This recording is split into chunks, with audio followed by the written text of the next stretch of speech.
नमस्कार, स्वागत है आपका। आप देख रहे हैं इंडिया वॉइस और मैं हूं आपके साथ योगेश पांडे। राष्ट्रीय जांच एजेंसी मतलब एनआईए के से मिले लीड के आधार पर आज 8 राज्यों की पुलिस और दूसरी एजेंसियों ने एक बार फिर पॉपुलर फ्रंट ऑफ इंडिया मतलब पीएफआई के देश भर में फैले कई ठिकानों पर छापेमारी की है।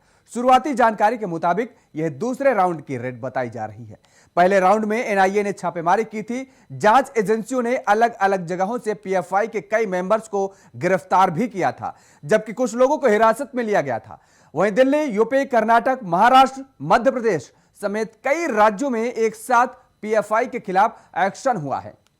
शाहीन बाग में जहां अर्धसैनिक बल गश्त कर रहे हैं, लखनऊ में पीएफआई से जुड़े करीब 6 लोग हिरासत में लिए गए हैं। सभी से पूछताछ की जा रही है। वसीम और माजिद के नेटवर्क में आए सभी संदिग्धों को पूछताछ के लिए हिरासत में लिया गया है। यूपी एटीएस के साथ साथ यूपी एसटीएफ की टीमें भी पूछताछ कर रही हैं।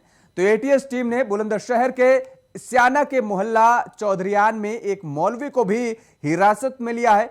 मौलवी को एटीएस की टीम अपने साथ ले गई है। गाजियाबाद का अगर जिक्र करें तो यहां पर 8 से 10 लोगों को हिरासत में लिया गया है। सीतापुर से भी पीएफआई के 2 सक्रिय सदस्यों को गिरफ्तार किए जाने की खबर सामने आई है। तो पीएफआई का सॉलिड प्रहार, कई लोग अब तक गिरफ्तार। 8 राज्यों में पीएफआई के खिलाफ छापेमारी की जा रही है। टेरर फंडिंग में पीएफआई पर एक्शन लगातार जारी है। और ये तस्वीरें लखनऊ की आपको दिखा रहे हैं, जहां से पीएफआई के सक्रिय सदस्यों को गिरफ्तार किया गया है। यहां पर अधिकारी पहुंचे, एसटीएफ की टीम पहुंची और इसके साथ एनआईए के अधिकारी पहुंचे। इसी घर से पीएफआई के सक्रिय सदस्यों को गिरफ्तार किया गया है। ये लखनऊ की तस्वीरें हैं। लखनऊ का ये वही घर है जहां पर पीएफआई से जुड़े लोग रहते थे और पीएफआई में सक्रिय सदस्यता की भूमिका निभाते थे। अब एनआईए की टीम मौके पर पहुंची, एसटीएफ की टीम मौके पर पहुंची, वहां पर लोगों को गिरफ्तार कर अपने साथ ले गई और पूछताछ जारी है। ऐसे ही गाजियाबाद में भी गिरफ्तारी की गई है। अलग अलग ठिकानों पर लगातार छापेमारी की कार्रवाई जारी है। और ये तस्वीरें वाराणसी की हैं। वाराणसी में भी एनआईए की टीम पहुंची, एसटीएफ की टीम पहुंची, वहां पर भी पीएफआई के सक्रिय सदस्यों को हिरासत में लिया गया। आप देख सकते हैं कि किस तरीके से वहां पर यह भीड़ एकत्रित हो गई। जब वहां पर अधिकारी पहुंचे वाराणसी में तो लोगों में खलबली सी मच गई और उसके बाद लगातार कार्रवाई हालांकि अधिकारियों की तरफ से जारी रही। कुछ लोगों को हिरासत में जरूर लिया गया है, पूछताछ जारी है। लोगों के अंदर जानने की उत्सुकता हुई कि आखिर किस लिए ये पूछताछ जारी है और किस लिए अधिकारियों की टीम यहां पर आई है, किस तरीके से छापेमारी की कार्रवाई की जा रही है। पीएफआई से जुड़े सक्रिय सदस्यों को यहां से भी हिरासत में लिया गया।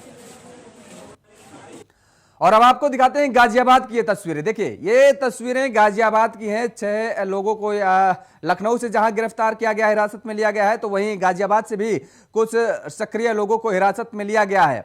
यहां पर भी जब एनआईए की टीम पहुंची, एसटीएफ की टीम पहुंची, तो यहां पर जो पीएफआई के सक्रिय सदस्य थे उनको हिरासत में लिया गया और उसके बाद उन सक्रिय सदस्यों से पूछताछ लगातार जारी है। दिल्ली, यूपी से लेकर महाराष्ट्र तक के छापेमारी की कार्रवाई की गई और ये तस्वीरें गाजियाबाद की हैं जो हम आपको टेलीविजन स्क्रीन पर फिलहाल दिखा रहे हैं।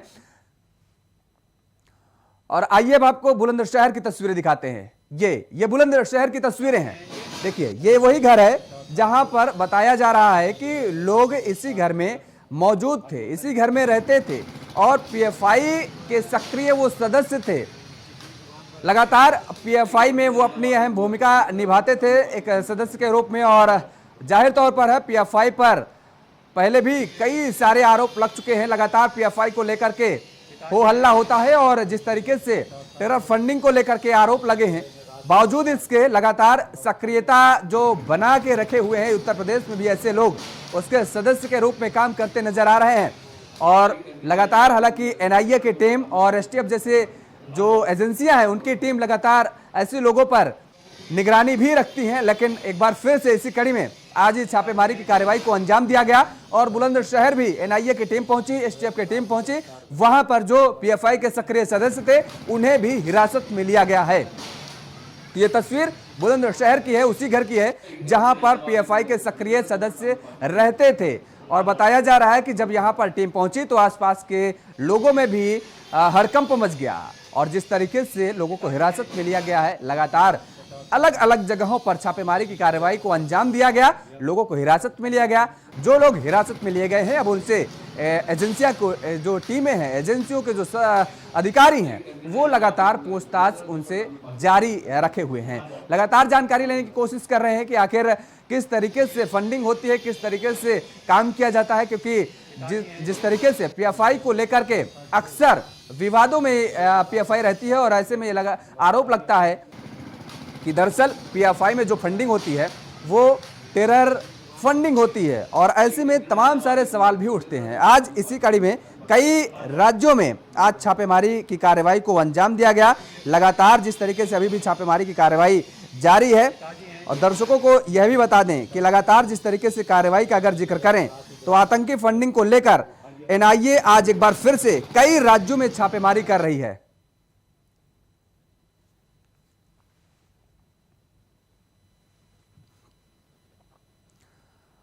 और इस बीच सीधे हमारे साथ जितेंद्र भाटी जो कि गाजियाबाद से संवाददाता है, सीधे लाइव जुड़ चुके हैं और विवेक कश्यप लखनऊ से जुड़ चुके हैं। जितेंद्र, सबसे पहले रुख आपका करेंगे, गाजियाबाद का अगर जिक्र करें तो किस तरीके से एनआईए की टीम की कार्रवाई देखने को मिली है और कितने लोगों को हिरासत में लिया गया है, फिलहाल अपडेट क्या है?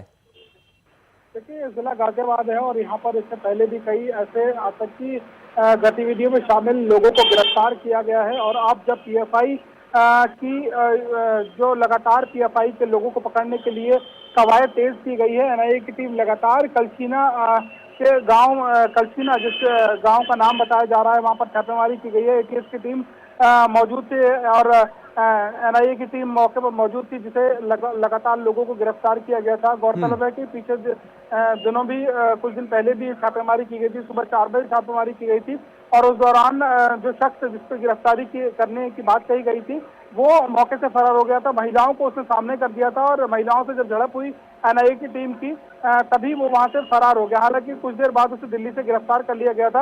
आपको बता दें कि कलसीना वही गांव है जहां पर ये गिरफ्तारी के लिए एनआईए की टीम पहुंची थी और अब कलसीना में दोबारा एनआईए की टीम और एटीएस पहुंचा है और वहां पर लगातार छापेमारी की गई है और तकरीबन आधा दर्जन लोगों को हिरासत में ले गया है। इन लोगों को स्थानीय थाने में लाया गया था और उसके बाद उन्हें किसी अज्ञात जगह पर ले जाया गया है, जहां पर लगातार उनसे पूछताछ की जा रही है।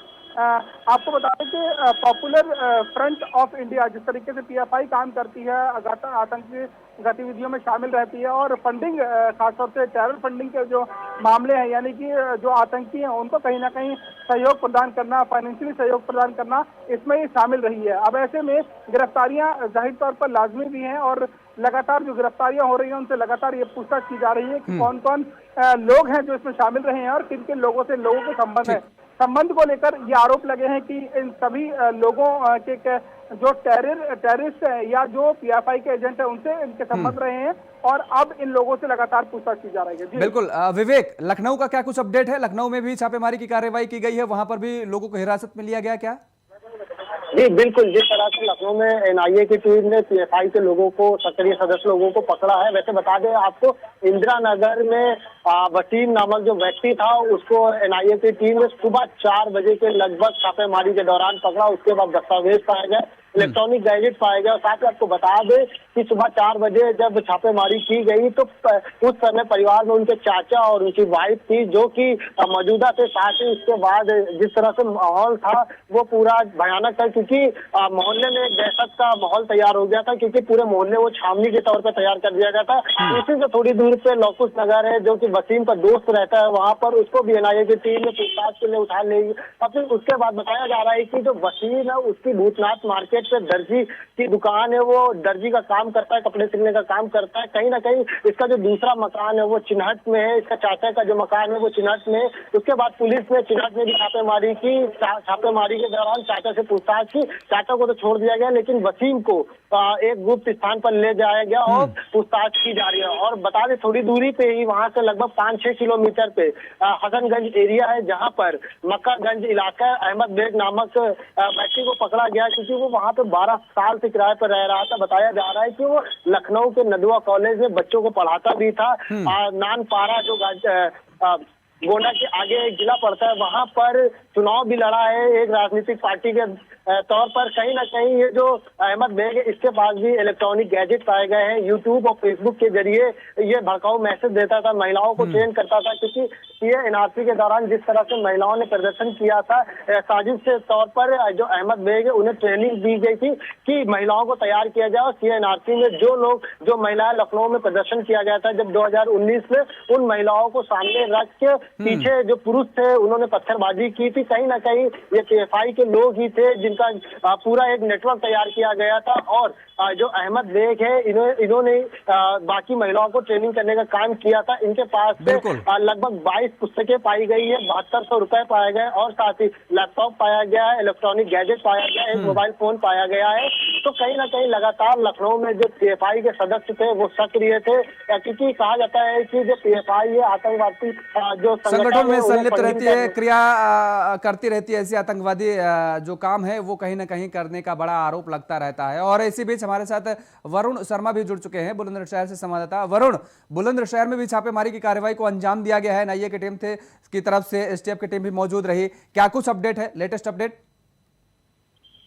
जी बिल्कुल, बता दूं बुलंदशहर में एनआईए ने 2 जगह छापेमार कार्रवाई की है, क्योंकि बुलंदशहर के सियाना कस्बा पड़ता है। वहां पर देर रात 3 बजे करीब यहाँ पर लोकल पुलिस के साथ एएनआई ने छापेमारी की है। और उसके बाद एक जो वहाँ के एडवोकेट हैं जो मेरठ में काम करते थे, उनको वहाँ से हिरासत में लिया और उनसे पूछताछ की और थाने पर लाने के बाद उनको यहाँ वहाँ लखनऊ ले गए। दूसरा, कोतवाली नगर क्षेत्र में छापेमारी कार्रवाई की है। वहाँ से भी जो एक किसान नेता बताए जाते हैं उनको हिरासत में लिया है, उनसे पूछताछ की है। उनको भी यहाँ से जो टीम आई थी वो ले गई है।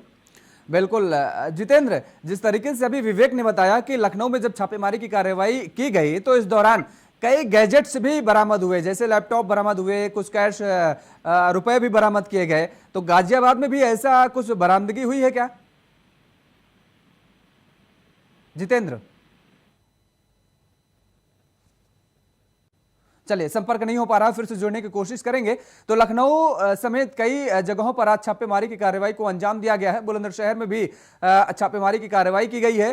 पीएफआई पर सॉलिड प्रहार किया गया है, माना जा रहा है। लगातार कमर तोड़ने का काम किया जा रहा है पीएफआई को, जिस तरीके से लगातार तमाम सारे आरोप लगते रहते हैं कि आतंकवादी गतिविधियों में संलिप्त रहती है पीएफआई। और ऐसे में ये जो लोग हैं जिनकी गिरफ्तारी की जा रही है, ये बताया जा रहा है कि पीएफआई में ये अपनी सक्रिय सदस्यता की भूमिका निभाते नजर आते हैं। और ऐसे में लगातार जिस तरीके से कार्रवाई की जा रही है, उसी कड़ी में इन लोगों को हिरासत में लेकर पूछताछ की जा रही है।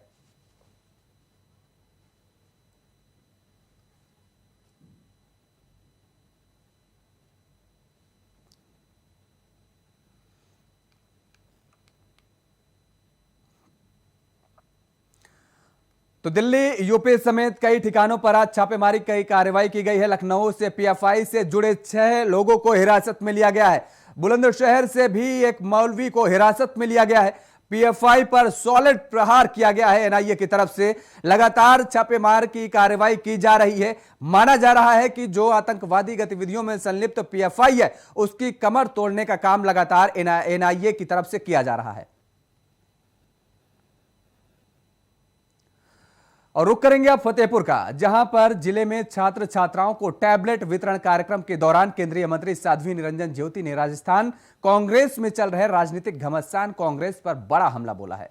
उन्होंने कहा कि कांग्रेस पूरी तरह टूट चुकी है, बिखर चुकी है, कांग्रेस की अस्तित्व खत्म होने जा रहा है।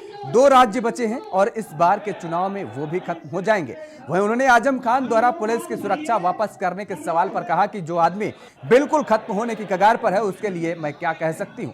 सरकार की जिम्मेदारी है सुरक्षा देना, अब उस पर विश्वास न करना एक अलग विषय है।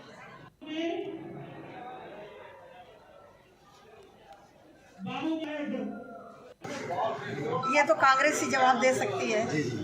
कांग्रेस पूरी तरह टूट टूट चुकी है, बिखर चुकी है। कांग्रेस का अस्तित्व खत्म होने जा रहा है। 2 राज्य बचे हैं, अगले चुनाव में वो भी खत्म हो जाए। अब आजम खां के विषय पर तो जो आदमी अब बिल्कुल खत्म होने की कगार पर, उसके लिए तो नहीं बोल सकती, लेकिन सरकार की जिम्मेदारी है सुरक्षा देना। अब उन पर विश्वास न करना अलग विषय। क्या राहुल गांधी फिर अध्यक्ष बन सकते हैं? क्या ये तो कांग्रेस बताए। इस बीच आगरा से बड़ी खबर आ रही है। खनन माफियाओं और पुलिस में मुठभेड़ हुई है। आगरा से इस वक्त की बड़ी खबर, दोनों तरफ से कई राउंड की फायरिंग हुई है। माफियाओं और पुलिस दोनों तरफ से कई राउंड की फायरिंग बताई जा रही है। एक खनन माफिया की गोली भी लगी है। खनन माफिया को हॉस्पिटल पहुंचाया गया, जिसे घायल आकाश गुर्जर मुरैना का रहने वाला बताया जा रहा है। 12 खनन माफियाओं के साथ पुलिस की मुठभेड़ हुई है और जिसमें एक खनन माफिया को गोली भी लगी है, जिसे अस्पताल में ले जाया गया उसके इलाज के लिए। तो 12 खनन माफियाओं के साथ यह मुठभेड़ हुई है। और बड़ी खबर आगरा से है, जहां पर खनन माफियाओं और पुलिस के बीच मुठभेड़ हुई है। दोनों तरफ से कई राउंड की फायरिंग हुई है।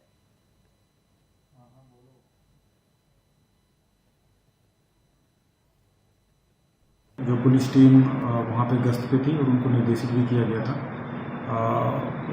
उनके द्वारा रोकने का प्रयास किया गया। इसी बीच जो ट्रैक्टर पर बैठे लोग थे, लगभग 8-10 की संख्या थी, पुलिस टीम पर फायर किया गया और इसमें अपने बचाव में आरक्षी ने योगेश कुमार उसने फायर किया, जिसमें एक व्यक्ति को, जो कि ड्राइवर थे, उनको गोली लगी है। 2 गोली पैर में लगी है, एक थोड़ा ऊपर लगी है। अभी वो अस्पताल में उनका इलाज चल रहा है।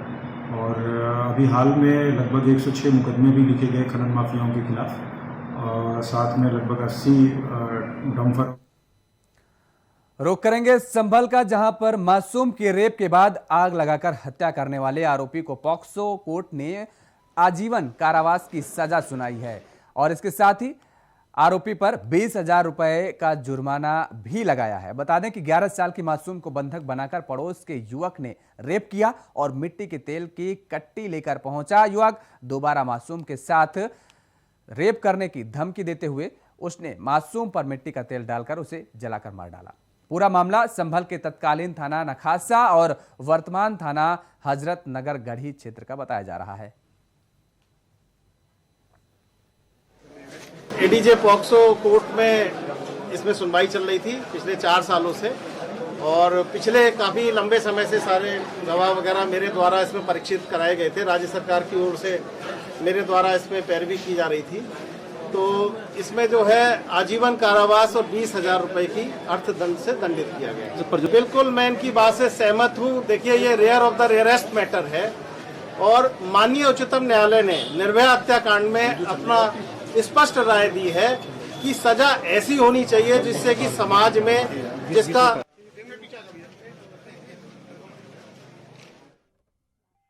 को सजा सुनाई गई है। पॉक्सो कोर्ट ने यह सजा सुनाई है और आपको बता दें कि रेप के बाद मासूम को जिंदा जलाया था आरोपी ने।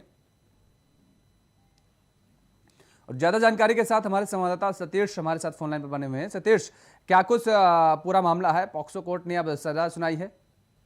हम आपको बताते हैं, जनपद संभल के ये थाना क्षेत्र का मामला है। यहाँ पर जो है एक 2019 में एक 11 साल की मासूम के साथ में एक गंग रेप का मामला सामने आया था, जो कि मासूम के साथ में एक पड़ोसी ने रेप घटना को अंजाम दिया गया था। इतना भी उसमें इतना हवस नहीं माना तो उसको दोबारा रेप करने का प्रयास किया और उसकी मां ने उसे देख लिया गया था और उसने मिट्टी का तेज रखकर 5 लीटर की उसे जिंदा जला दिया गया था। इसी मामले पर जो है लगातार इस पर सुनवाई होती रही और सुनवाई होने के बाद में कल इसे जो है आजीवन कारावास और 20,000 की जुर्माना करके इसे सजा बोली गई है। बिल्कुल, बहुत बहुत शुक्रिया तमाम सारी जानकारी देने के लिए सतीश। तो रेप के बाद मासूम को जिंदा जलाया था आरोपी ने और रेपिस्ट हत्यारे को अब उम्र कैद की सजा सुनाई गई है। इसके साथ ही 20,000 रुपए का जुर्माना भी लगाया गया है। उत्तर प्रदेश के औरैया जिले में शिक्षक की पिटाई से घायल हुए कक्षा 10 के छात्र की सोमवार सुबह सैफई में मौत हो गई। छात्र की मौत पर सोमवार शाम लोगों का गुस्सा फूट पड़ा। देर शाम लोगों ने अचलदा क्षेत्र के आदर्श इंटर कॉलेज में बाहर प्रदर्शन किया। पुलिस ने हटाने की कोशिश की तो पथराव कर दिया। पुलिस की जीप को भी फूंक दिया। भीम आर्मी के साथ जुटे भीड़ के आक्रोश के चलते मौके पर अफरा तफरी का माहौल मच गया। सूचना पर पहुंची भारी पुलिस फोर्स ने पूरा इलाका घेर लिया। लोगों को समझाने की कोशिश की जा रही है। तो भीड़ ने पुलिस की जीप भी फूंक दी है। तस्वीरों में आप देख सकते हैं कि लोगों का आक्रोश किस कदर देखने को मिला कि इस दौरान ये भीड़ का आक्रोश पुलिस की टीम पर भी निकल पड़ा और पुलिस की जीप भी इस दौरान आग के हवाले कर दी गई। तस्वीरों में आप देखिए कि किस तरीके से लोग आक्रोश करते हुए, आक्रोश जताते हुए पैदल मार्च करते हुए नजर आ रहे हैं। और नाबालिग छात्रा को अश्लील वीडियो दिखाने के मामले में आरोपी शिक्षक के खिलाफ एफआईआर दर्ज होने के बाद उसकी गिरफ्तारी भी हो गई है। अब शिक्षा विभाग भी उस पर बड़ा एक्शन लेने की तैयारी कर रहा है। उसकी सेवाएं समाप्त की जाएंगी। इसके साथ ही स्कूल की मान्यता भी निरस्त कर दी जाएगी। दरअसल मामला बदायूं का है, जहां पर सिटी पब्लिक स्कूल में कक्षा 3 के नाबालिग छात्रा को स्कूल के प्रधानाचार्य द्वारा अश्लील वीडियो और फोटो दिखाने के मामले में दर्ज मुकदमे में फरार चल रहे आरोपी शिक्षक को गिरफ्तार कर जेल भेज दिया गया है। तो वहीं स्कूल की भी मान्यता समाप्त की जाएगी। इस बात की पुष्टि जिला बेसिक शिक्षा अधिकारी ने की है।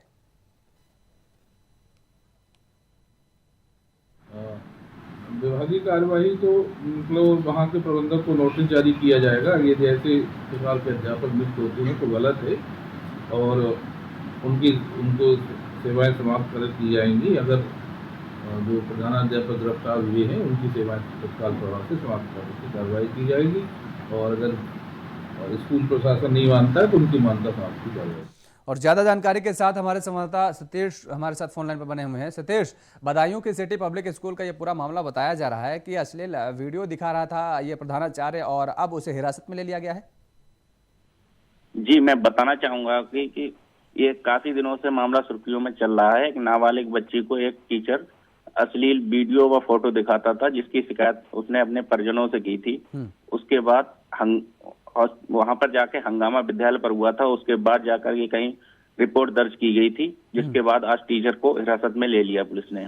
हिरासत में ले लिया गया है। इसके साथ ही स्कूल की मान्यता भी निरस्त करने की बात कही जा रही है। सतीश जी, बेसिक शिक्षा अधिकारी का कहना है कि अगर विद्यालय से टीचर को बाहर नहीं निकाला जाता है तो उसके विद्यालय के खिलाफ भी कार्रवाई की जाएगी।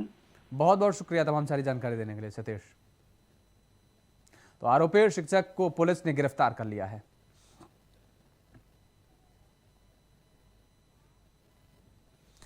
और खबर ग्रेटर नोएडा से है, जहां पर दबंगों का आतंक बढ़ता ही जा रहा है। बीच रोड पर कार सवार दबंग ने कार खड़ी कर दी और छात्रों की बेरहमी से पिटाई की और मारपीट करने के बाद छात्रों को जबरन कार में ले जाने की भी कोशिश की गई। इस दौरान घटना के बाद से इलाके में डर का माहौल बना हुआ है। हालांकि दबंगों की दबंगई का वीडियो कैमरे में कैद हो गया और यह पूरा मामला ग्रेटर नोएडा के नॉलेज पार्क थाना क्षेत्र का बताया जा रहा है।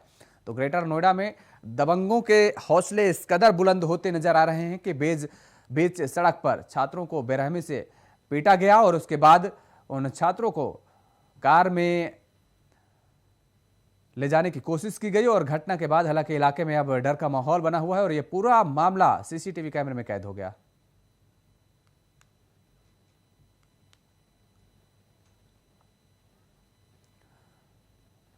खबर प्रयागराज से है, जहां पर तमंचे के बल पर बदमाशों ने लूट को अंजाम दिया है। सरेआम लूट का सीसीटीवी वीडियो में सामने आया है। 3 बदमाशों ने घटना को अंजाम दिया है। लूट के बाद हवाई फायरिंग कर बदमाश फरार हो गए हैं। शाखा केंद्र संचालक पर बदमाशों ने हमला किया है। तस्वीर में आप देखिए किस तरीके से लूट को अंजाम देते हुए ये युवक नजर आ रहे हैं और असलहे के दम पर हाथ में देख सकते हैं कि किस तरीके से इस युवक के हाथ में असलहा नजर आ रहा है और युवक ने लूट को अंजाम दिया है।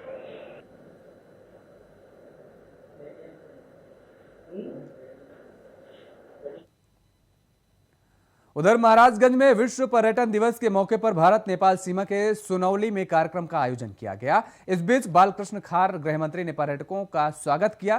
कार्यक्रम में नेपाल के गृहमंत्री पर्यटन मंत्री भारत नेपाल सीमा पर पहुंचे। तो विश्व पर्यटन दिवस पर कार्यक्रम का यह आयोजन किया गया। नेपाल के गृहमंत्री पर्यटन मंत्री भी भारत नेपाल सीमा पर पहुंचे। बालकृष्ण खार गृहमंत्री ने पर्यटकों का स्वागत किया। इस दौरान भारत नेपाल सीमा के सुनौली बॉर्डर पर यह आयोजन किया गया है। इस कार्यक्रम में स्वागत करना चाहन्छु। और उधर वाल्मीकि नगर टाइगर रिजर्व में आदमखोर बाघ पर काबू पाने के लिए रविवार को पटना जू से रेस्क्यू टीम रवाना की गई। वीटीआर के वन प्रमंडल के हरनाटाड़ वन क्षेत्र में बाघ को 2 बार ट्रैंकुलाइज करने के बाद भी आदमखोर बाघ वन कर्मियों के पकड़ से दूर है।